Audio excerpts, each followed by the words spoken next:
Hello and welcome to another episode of Book Journey Mentor Uncut. If you're watching me for the first time, please do tap the screen, say hello, let me know you're there. Let us know where you're watching from. If you're used to tuning in, please do the same as well. If you're watching live or whether you're watching us via the replay, please do say hello. If you have any questions, feel free, comments to throw them up. We get back to every single comment and question. Show us some love. Give us a hashtag replay if you're watching on the replay. So, who am I first of all? My name is Daniela Bleckner. I'm an author, book journey mentor, founder of a company called Conscious Dreams Publishing. We work with authors, mainly women, from all across the world to help them to get their powerful messages and stories out there on a global scale. Now, behind me, on my bookshelf, are just some of the 50 plus books that we have published over the last 3 years. Hey, Lisa. I was just reflecting today on how much we've actually achieved over the last 3 years. Hey, Nassim. I started out literally as a team of one with 2 other freelancers abroad. I published my first book in 2012. I realised how difficult the publishing process was and is, and if you don't understand it, how difficult it is to understand which avenue is the right one to take. And so I found lots of women, hey Esther, lots of women coming to me asking for help, and I was connecting with them, all different types of people, editors, typesetters, cover designers. Hey Laurville, nice to see you. Love them coming, established, whether they're published through Conscious Dreams or through another means, as long as they have a story or a book that educates, inspires, empowers or entertains in some way, you are welcome to apply to be on this show as well. It's also a show where you can get inside tips into the publishing and writing. It's also a show where you can get inside tips into the publishing and writing industry. And okay, you want to marry me? I'm going to block you because that's not why I'm here. Thank you so much for coming in anyway. Bye-bye. So this show is about offering those inside tips, because so often we see things like the book, but we don't understand the process behind it, what it takes to write it, what it takes to publish it, the life after the publishing of the book, because that really is the beginning. There's so much involved in publishing a book, but also so much in launching a successful book. So today I'm going to be interviewing the awesome and amazing Lisa Cybaniak. I met Lisa on LinkedIn actually, and we had a consultation. I feel like it was maybe 8 months ago, but all the time kind of rolls into one. But we had a really good consultation, and she was sharing with me parts of her story and her why and telling me what she did. And I was just absolutely amazed at her positivity, her mission and her belief in what she's doing. She just, her energy is just infectious, it's brilliant. So she's written a book called Survivor to Warrior, You Can Change Your Life. We'll go through the cover in a second when she gets on. So she is a qualified NLP coach. She is also a motivational speaker and now debut author. She has overcome over 10 years of child abuse and shares some of her story in this journey. But this journey really is about offering tips, offering real insight and strategies and techniques you can use to live the best life that you deserve. And she's absolutely passionate about helping women to overcome some of these negative belief systems, limiting belief systems they have, which create destructive patterns, and to help people to live the life they deserve. So Lisa, I'm trying to get you on at the moment. Can you do something for me, because you're not coming up? Could you please make sure that your phone, that your posts on your Facebook are set to public, and that your phone is on auto rotate, because when you go live it needs to be horizontal. I'm sorry we didn't check that. I'm going to double check and just make sure that your posts are set to public and that you are on your phone and your phone is on auto rotate. So let's just check that those things work first, and then I'll bring you onto the broadcast. So if you could just let me know that you've got this message and that you're double checking that, that would be great. So I'm looking at your post now. You are set to public, so I'm going to try you again. If you can send me a request to come on, please do. But just make sure that your phone is horizontal and it's on auto rotate so that I can invite you onto the broadcast. That would be fantastic. So just let me know.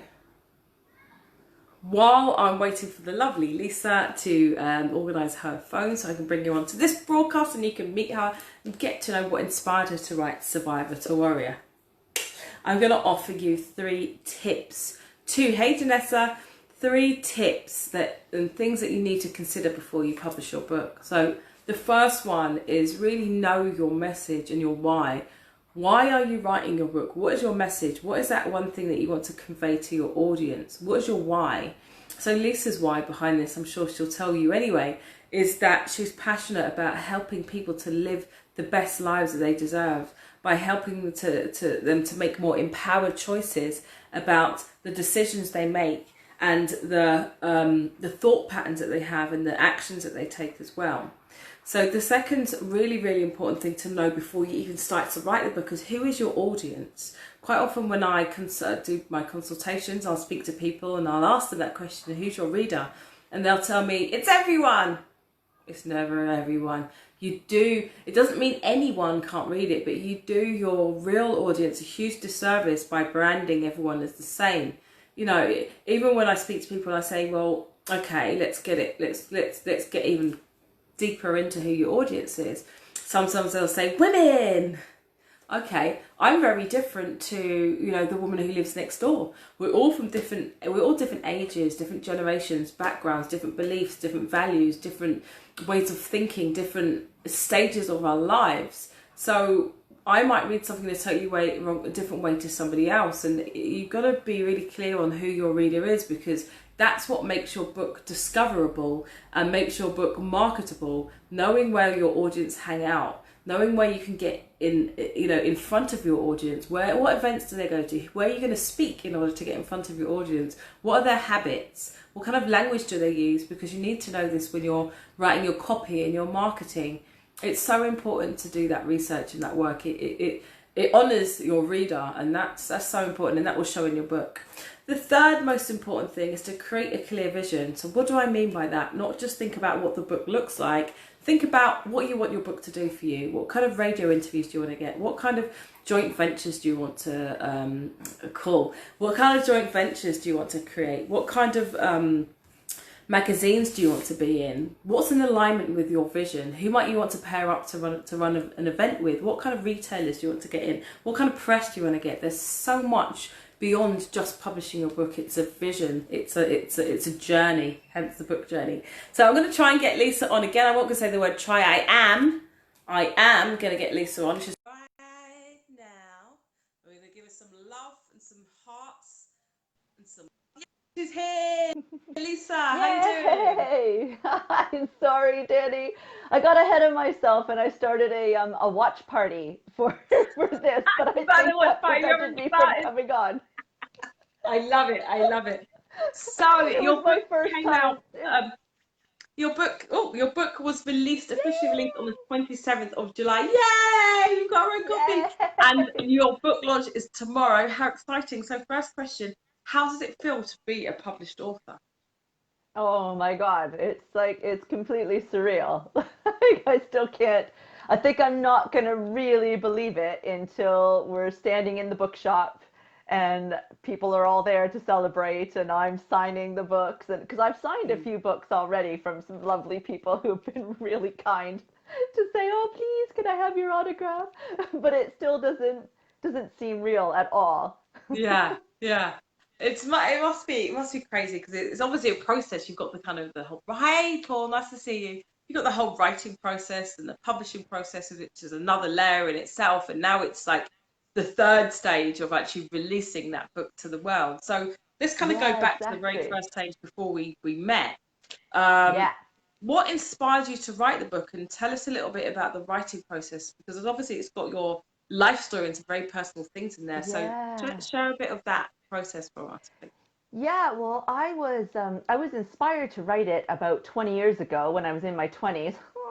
And I had a completely different life then. I was married, but I was not at all talking about my story. I mean, I'd be exaggerating if I said there was a handful of people that knew that I had come from an abusive home, and none of them knew any of the details at all, including my husband. And I was starting to go through a process of wanting to talk about it, wanting to kind of let go of that stigma that was kind of hovering over me, that shame that I Yeah. felt. But my husband was an amazing man, but was not ready in any capacity to be able to hear that story. So Yeah. I started thinking that I would write it as a book, I think as my kind of therapy almost. I mean, I had gone to some therapy, but I hadn't really actively participated, if Yeah. that makes sense, because I wasn't Yeah. ready. So my first idea of the book was really to share my whole story of the abuse.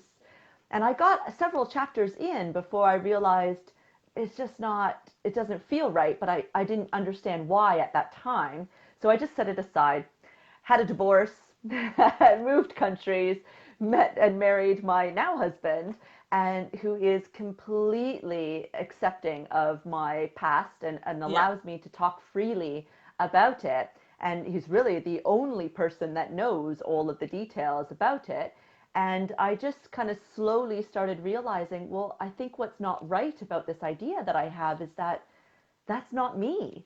That's Yeah. only one little part of me, and what I needed it to be when I was in my 20s is different from what I need it to be now. In my Right. 20s, I hadn't gone through the process of really Yeah. overcoming it and Yeah. recognizing all the limitations that I had because of it and choosing to get my power back. So then it was is kind of idea as my voice, and now it is completely metamorphosized into this whole idea of no, I'm just going to share a very small segment of the abuse, and everything else is about how I've become the person that I've become because of that experience and looking at it Yeah. in a different light. Thank you so much. So I like the idea that you've spoken about, and it shows that evolution and growth within you as well. So in your Mm, 20s, this is all about maybe a cathartic experience. You hadn't spoken to people about yeah, it. It's your way of getting it out. Then getting into your 40s was about, right, actually, I've gone through the process. I've learned how to overcome some of these limitations and patterns I've created. And I now want to use them and use my story to help others. And that's really yeah, powerful because we always say it's really important to release your story into the world when you're coming from an empowered place. Otherwise, it's just it's journaling for you, yeah, and everything comes in yeah. its time. I think most definitely. How did you Yeah, and find? I can't imagine that if I had written it as a story of child abuse that there would be a lot of people that would want to read that because you can't I know when I read a book I visualize everything. I visualize all the characters and Yeah, everything else. I can't imagine anybody wanting to actually resonate with a little girl going through yeah, something like that, right? So thank goodness I came up with this idea instead.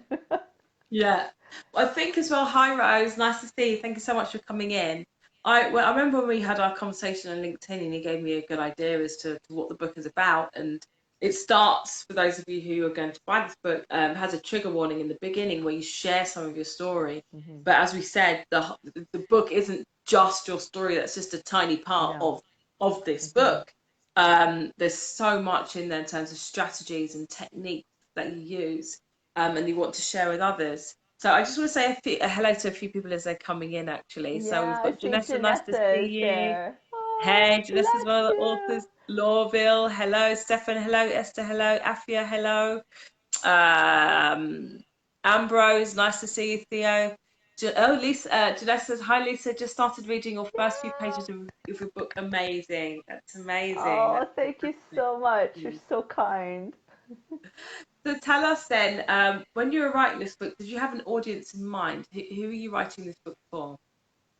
Yeah, I definitely had the audience of my past self in Yeah, mind. So, who I was in my teen years and even in my early 20s, but also especially in my late 20s, because in my late 20s, I thought I had healed.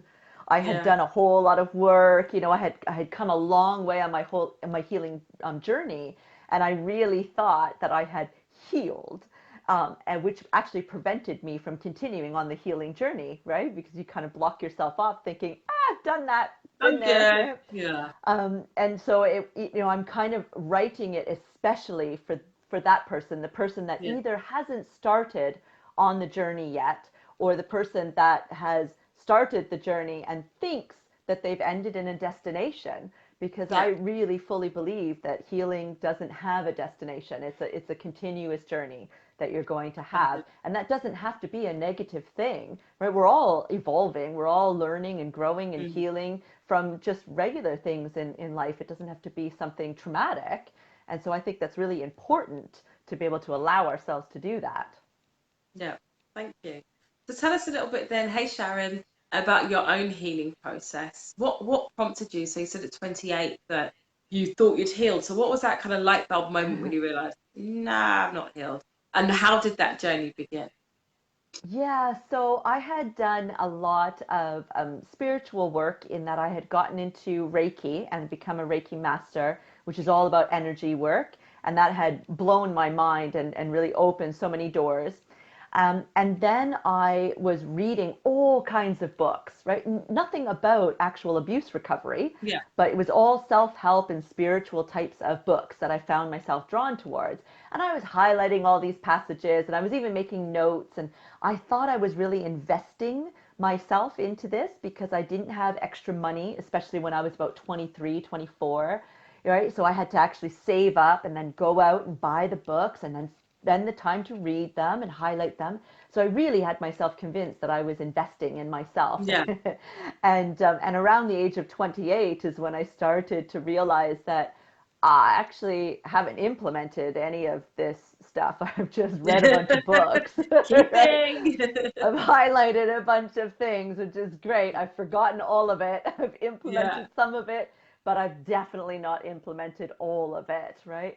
And I don't really know if it was one specific thing. I think it was just a series of things that just started to open my eyes to be that I'm not necessarily practicing everything that I preach. And back then, I wasn't talking to anybody and trying to help them with this, yeah, but I mean preaching to myself, yeah, right? Telling myself that I was over this, that I was, overcome this, that I was better than this, that I knew that I deserved better. But deep down, I hadn't really taken care of those beliefs that were in there that still yeah. thought that I was stupid, ugly, worthless, and useless.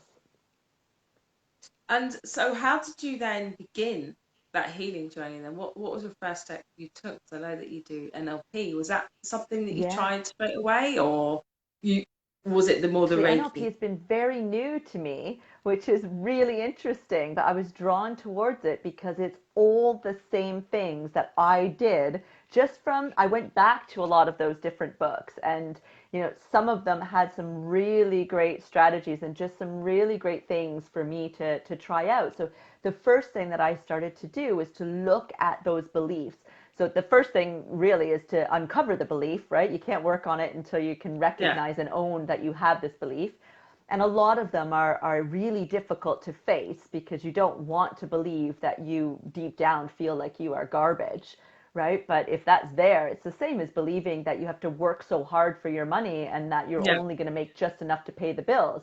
That you want to say, "Oh no, I can make anything." But if you really believe deep down that the root of all evil is money, well, then you're never going to allow yourself to make that money, right? So it's the same sort of thing with this. If you don't believe that you deserve better, you're never going to have better. yeah, And I had gone out and found an amazing man to marry. I had put myself in a coven of amazing people that were treating me great, but I still had the horrible mantra. I was still telling myself I didn't deserve them. I didn't deserve this life. I was never going to be anything or make anything of myself. And so this was still yeah, underlying and everything. So the first thing I had to do was first own it, recognize that I had those beliefs, and then trace them back. Where did they come from?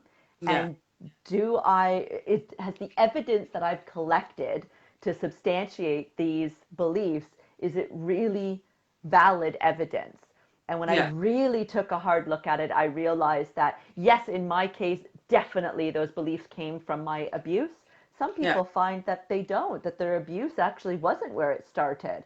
In my case, it definitely did. But then I chose to see everything else that happened and unfolded in my life as evidence to support this.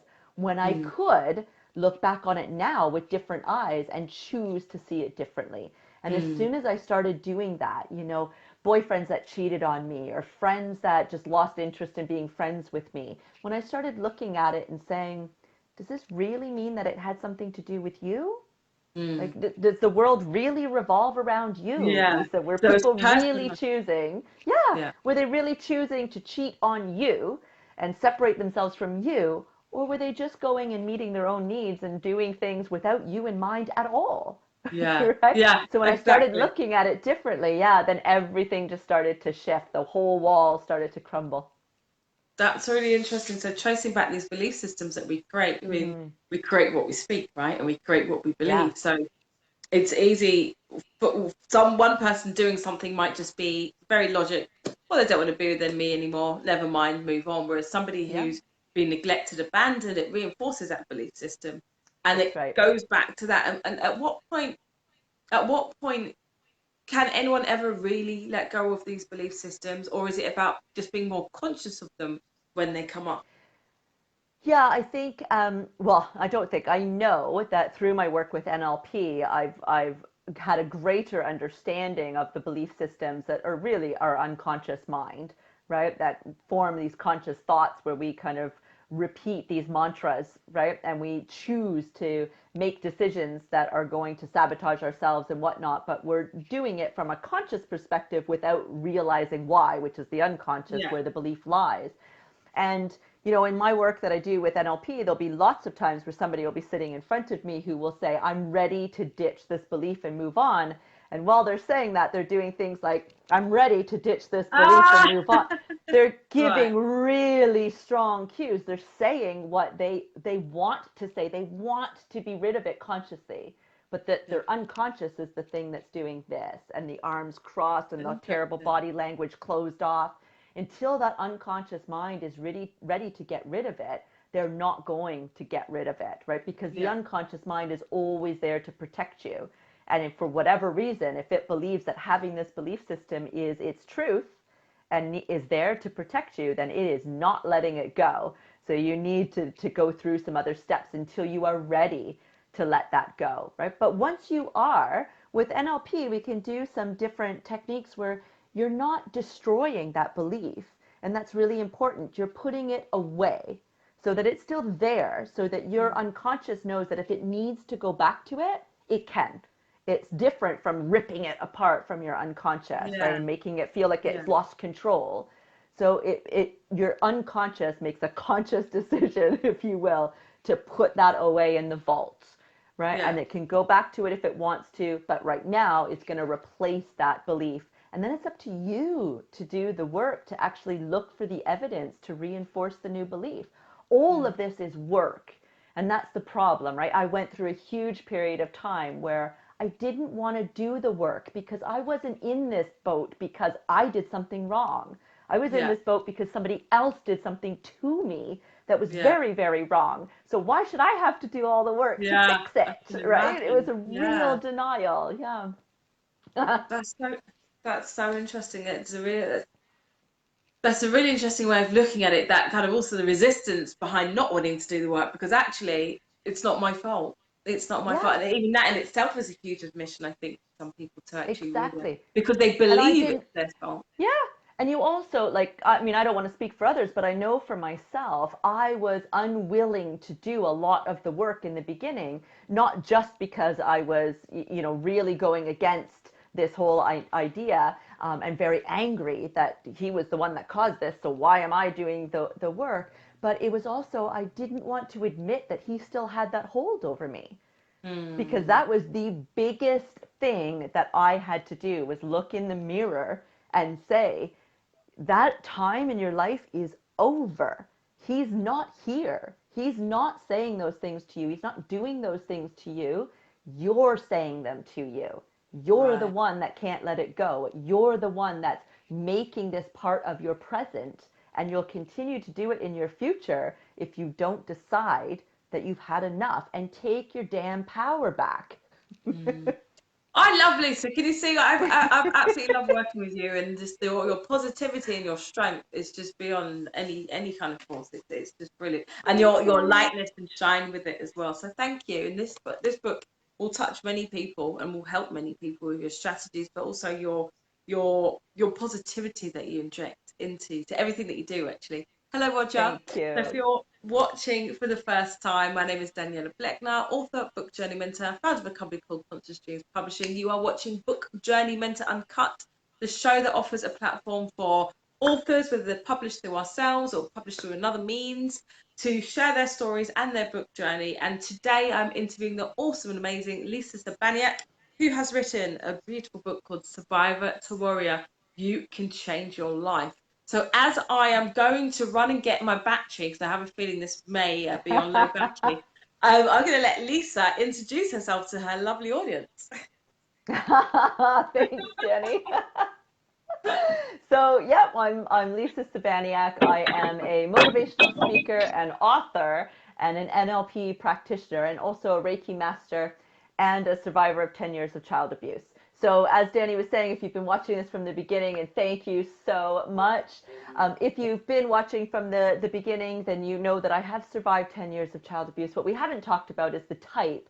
So I survived both sexual, physical, and emotional or psychological abuse. And so I have found a way on my healing journey to kind of turn this around and choose a better life for myself, to overcome my limitations. And I recognize it's never going to be a destination that I'm going to get to where it's going to be done and dusted, healed, over. But I embrace the journey now rather than putting my hands up and being all on guard to be, no, this isn't my battle. It's not my fight. I didn't put myself here. So why am I the one that has to fix it?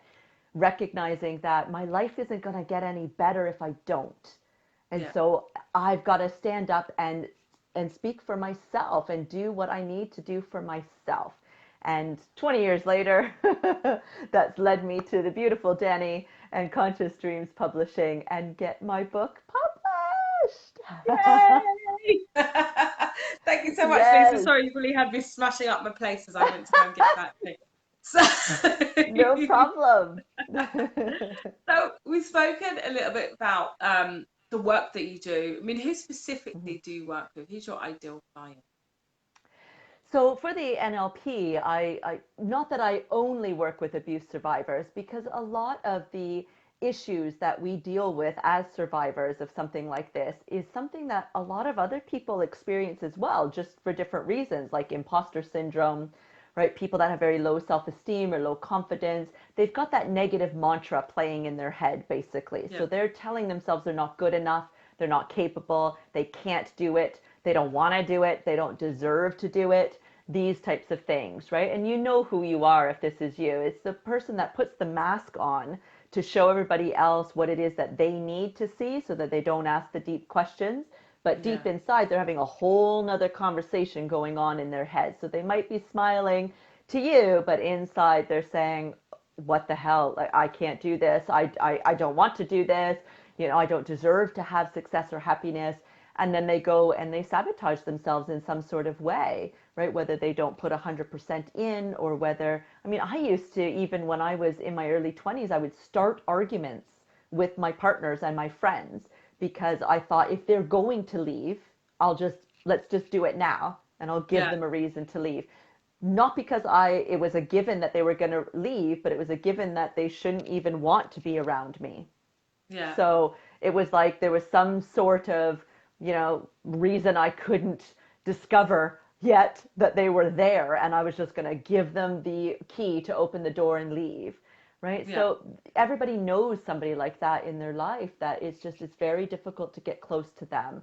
Um, or it's very difficult for them to be able to see their own success. They can have an amazing thing happen, like this live, right? They can do an amazing job, but then get off the live and pick that one thing that they wish they said or wish that they did different and just nitpick that until they've got themselves convinced that they were crap, right? They did a yeah, horrible job, right? yeah, So that doesn't have to be a person that's come from abuse. That is an everyday kind of person, isn't it? yeah. And I guess in a sense, we had a mental health event on Thursday, and one of the topics that came up, like Yeah, you just said, was wearing a mask. We all at yeah, some point wear a mask because we're taught and conditioned that we have to be okay all the time. Someone asks you how you are, you don't start telling them your life story. You say, "I'm okay," yeah, before they sort of scuttle off. And so, to an exactly. extent, I think everyone wears a mask. I think NLP is something that Mm-hmm. definitely a lot of different people can benefit as well. And just being more conscious Yeah, of where our actions come from because they stem from thoughts that we've created. yeah. And a lot of that's in the book as well.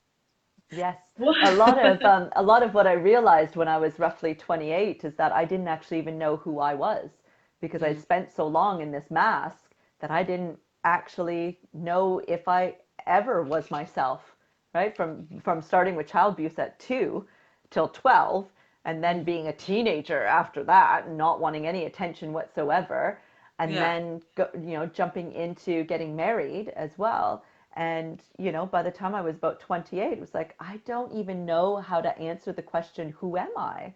I don't know what I like, what I want to do, what my dreams and my desires are. I don't know any of it.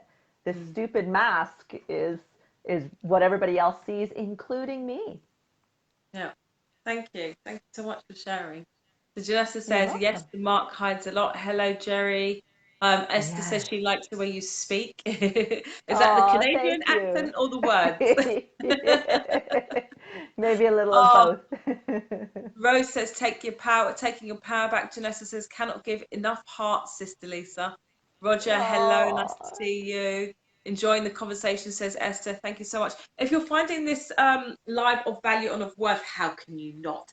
Please do share this out, tap the screen, show Lisa some love. You can follow her on Facebook, connect with her. We'll get you to drop your link a bit later on. yes. Tell us about your book launch tomorrow. It's very exciting. Yes! Yay! Can I just point out, I don't know if you can tell that my top is sparkly, but I caught you when you were on with Karen earlier with a sparkly top, and I was like, oh, I gotta change. Oh, So I you're gotta so put on the funny. sparkles. I changed again. No, That's all you right. go for the sparkle. It looks lovely. As long as one of us is representing on the sparkle front, it's fine. Yeah. So yeah, the book launch tomorrow is from 7 until 9 p.m. at Blackwell's in Oxford on Broad Street. Only one of the greatest bookstores ever. I I'm just know. It's got so 3 floors. excited, right? Right? It's amazing. I can't even remember the name of the room that we've rented now, but it Norrington holds room. it holds like 100 people, doesn't it? And it's a Yeah. possibility we'll have up to 140 people in there right now. So it's Oh, between their book tours that are going to come in and people that have yeah. Oh registered my gosh. tickets. It's very exciting. So yeah, we're going to have lots of canopies and little nibbles, and we're going to have prosecco for you to have little drinkies. And of course, there's going to be opportunity for you to mingle and network and really just get comfortable. And then, all my family is in Canada, and so trying to get somebody that would be able to stand up and really, give a talk about the impact that I've had in their lives. My clients are actually, a lot of them, all overseas. Oh, So really difficult for that. So instead, what I'm going to do is read a passage from the book. So not an entire chapter, but my chapter 2, which all covers what you get from your actions. What is it that you are getting from behaving the way that you behave, the way that you think, the language you're using with yourself, all the things you do, all of that kind of stuff. So it's a really inspiring passage, hopefully people find. oh, And it will be. then we're It gonna will have, be. yeah, we're gonna have a Q&A session, and then we're gonna have a chance for me to do some signing of the book as well. So really How excited about exciting! this. And the book will be available in Black. I think there'll only be a few copies Yep, available in Blackwell's after the book launch as well. So listen, yep, it doesn't. Oxford is not far. It doesn't matter where you are. If you're in London, it's literally, I think it's an hour or something, an hour on yeah, the train. Get down, please yep. come and support. This is going to be a fabulous evening, a great event. Lisa's full of information and wisdom and insight, and this book really is beautiful. So let's Thank you, talk a little Jenny. bit about, well, first of all, where did you find us? Because we met on LinkedIn, didn't we? So what was it Yes. that drew you to Conscious Dreams, first of all? So I think you actually found me. I think the way that I remember this is that one of the biggest things in my healing journey is for me to have found my connection with myself again after detaching from myself as a way of getting through the abuse. Yeah. And so attaching back with myself meant attaching with my higher self and my connection with the universe and others. And so I talk a lot about that in my book as well, about having that kind of grounding. And just before you and I connected on LinkedIn, I said out to the universe, I need to figure out how to publish my book. I wasn't done writing Oh, it wow. yet, but I was close, and I didn't know what the best option was. Is it for me to self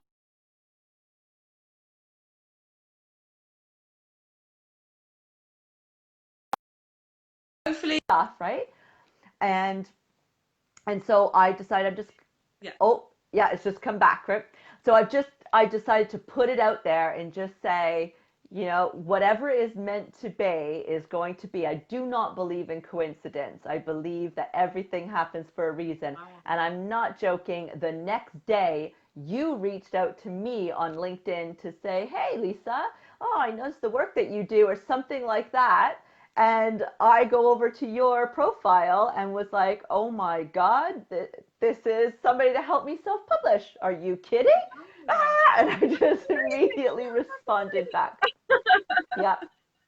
And I have no idea. Wow. I Oh, can't that's so remember cool. why you reached, yeah, I can't remember why you reached out to me. If maybe I commented No, or because liked I don't really, one of because your I wasn't things. really a big LinkedIn user. So I think you were my first Yeah. LinkedIn customer. And I was like, oh wow, I'm Ha on LinkedIn, but just sort of Yeah. starting to work on that. Oh wow, Yeah. that's And so of course, I cool. wouldn't have It does had work. anything. People, Yeah. it works. Yeah, I wouldn't have had anything about my book up on LinkedIn because I wasn't done writing it and I had no idea what to do next for the publishing aspect. So I know I wasn't writing posts about it. It was literally what anybody else would call Yeah. coincidence, right? That you fell into my lap. But I know otherwise it was the universe working its magic. As Janessa says, the universe, there we go. So let's Yes. crack into the publishing process for those who want to write a book. What did you Yeah. find what was the most interesting or your highlight of publishing and what was challenging? I absolutely loved working with Jay on the cover. Oh, I think my light is messing up. You're being able to see it. You can see it on your end better, Danny. Working with Jay to figure out the cover because literally, I thought in the beginning, I'm not a very creative person. And I thought, I just want a piece of crinkled paper and then the words, and that was Yeah. it. And then, I get talking with Jay and we're just brainstorming and he's asking me about the book and we're talking and he's, oh, where's your accent from? And just one thing leads to the other and the next thing you know, he's sketching while we're going. Yeah. And it just, as soon as he starts sketching one little bit, it's like, oh yeah, yeah, oh Jay, make this, do this, do this. Like, it's unbelievable how my creativity could flow when I don't Fantastic. consider myself a creative person in that regard at all. So I had a lot of fun working with him on this. And then even when you came back and was like, that's great, but it looks a little bit like it's not a self-help book. It looks a Yeah. little bit more like I don't know, a comic book or something along Mm. those lines. And so then your suggestions to tighten it up and do these different things with color and stuff, it's just to watch it unfold. I mean, I could never have done anything like that by myself. It would have looked like a 2-year-old tried to create Oh, it, right? Like, me too. yeah. So I found that so incredible because, it brought out some of the things that I had forgotten along the path of writing the Mm. book. Like just little nuances, like her little hand is reaching out to the older self hand, but their hands are slightly apart. She has the choice at any moment to take her hand away, which is the truth about life, isn't it? Mm. I went and read a bunch of books and highlighted them and wrote down passages. That was me extending my hand, but I was not willing to do the work then to implement it. So I put my hand back down and I stayed in that darkness a little while longer. It's just Yeah. little nuances like that that just, oh, they just touch my heart. Beautiful. So those of you who don't know, Jay Thompson is brilliant, long-time friend. He's Absolutely. now one of our, well, he is our in-house cover designer. He's just fantastic. Give him the brief, and he's like, "Yeah, sketching, as you say, sketching away. Everything's done Yeah. by a video as well." So you had your Yeah. conversations with him, and just watching you two work together, I was like, "Yeah, this is great. I This, loved it." So honestly, this man is incredible. Like, really incredible. I'm so happy you like it. That's fantastic. So what did you find challenging about the process? Was there anything challenging at all? I didn't because I we had found each other when I had written the bulk of it. And then, we had our conversations where you were coaching me and giving me kind of strategies for how I should structure the chapters. And I was really concerned because I'd never written anything like this before, but I was really concerned that I was going to have to start from scratch. And I'm the type of person that if I walk into I a room remember and this. see it Yeah. decorated, I cannot visualize it any other way now. Like, that's it. I can change the color of paint on the walls, but everything has to go back where it is. So I was Yeah. really concerned that you were going to outline this structure, and by me having to implement that structure, I was going to lose it and was not going to be able to get the essence of the book back. But it turns out that I had structured it the exact way that you were Yeah. telling me to structure it. Just, Totally. again, coincidence, Yeah. right? So, I mean, Lee had a challenge, the editor had a challenge on his hands because I didn't know how to structure my paragraphs at the time. So I was just writing them in like single sentences. So That's their poor job. Lee. Fine. But yeah, he spent God knows how long putting it all together into proper paragraphs. But on my end, it was easy peasy, right? Like, really Awesome. was quite simple. And I mean, it's because That's your exactly what guidance you and want. You want to everything. take it out of your hands, do the Yeah, work for you, and your role is just, I like this, can you tweak this? I want to add that, and that's it. So yeah. I'm so pleased to hear it's been magical working with you as well. And I'm so And looking like, forward to the book launch. I don't really consider myself, I mean, I obviously I know I'm self-published, but I always refer to you as my publisher, and I don't see myself as self-published because I don't feel like I had to do any work at all. Like, I wrote the book, I gave it to you, it came back to me with some edits. I did those, I gave it back. I worked with Jay on some creative stuff for the cover. You Yeah. told me to do this, that, or the other, and you did everything else and would just send me stuff. Just proof this, look at this, do you like this? And that was it. Like, literally, it couldn't have been simpler. I'm just so pleased with my decision Oh, and for my decision to follow what the universe had put in front of me. Because, of course, we always have choice, don't we? I could have we walked do, like away. the girl with the hands, I guess. Well, when you put it That's out there right. to the universe, I didn't know that. I didn't know you'd actually done that. And the next day, Yeah. I'd written a message. That's so. Yeah. I don't even want to Really say cool, uncanny right? because I guess that's how the universe should work, shouldn't it? Yep. But Yep. what's next for Lisa, and where can people find you? Gosh, what's next? I'm considering starting a podcast, actually. I've put it out to the universe to show me signs if that is the right way to take my business. Because I'd really like to have a platform for other people to be able to speak their truth. Yeah, And, writing a book isn't necessarily everybody's way of doing yeah, that. And of course, there's a lot of other people out there that they don't feel like it's right for them to share their truth. So I was thinking that my podcast could be Survivor to Warrior, but it be about surviving lots of different things, right? Because Mhm. Survivor of what? It's very kind of open. That is So it's right. really a podcast about overcoming your limitations, is what I'm thinking. So That that's what I'm going to yeah. start looking for signs from the universe if that's the right direction to go. And if not, then I'm going to continue on my motivational speaking and NLP practice and wait to see what comes to mind next. Yeah, I So love that people can, podcast idea. So if you're yeah, watching and you are maybe an expert in podcasts or you want to connect with mm, Lisa, this is putting it out to the universe. Please do connect and offer any advice or yeah, expertise. If you have overcome something or you survived something, bear in mind that Lisa's may or may most likely be having a podcast coming out. So that's if you right. wanted to see if you loved it, but I know there's lots of women right now who are watching who I know would be fantastic guests for you. So I think Yeah, that exactly. it's a great idea. It's a great idea, and it Exactly. links And to my your book and mission, everything that you're doing. yeah, my mission overall is to shed the stigma of being abused and, Yeah, to shed the stigma in general of the shame that is upon us for anything, right? And so, what better way to do that than to get people talking? And so far, I've been sharing my story of my particular, stigma that I've had to get over as my effort to do that. But what better way to be able to offer others a platform to be able to do the same, right? So, why not? it feels good. It feels good. I can't wait to see it. Great. So, Lisa, if you could, and I'll do this whilst drop the links to anything that you're doing, to your website, to your blog, to your book Yep. launch, to your book. Please do get a copy of this book, Survivor to Warrior. It's Yes. a fantastic book. If you know somebody who is um, dealing with some of the things that we've spoken about today, this is a great gift for them as well. Um, Yes. Please do come down to launch and support again. It's a chance to meet the lovely Lisa, to really just speak and mingle with other people and come to Oxford. Why not? Yeah, So, exactly, what would exactly. you say, finally, to somebody who has a powerful message and story, and maybe they've written it and it's hiding underneath their, I don't know, bed somewhere, gathering dust, and they're sitting there thinking it's not good enough. I don't know what to do, and they're doubting whether or not they should get it out there. What would you say to them? Yeah.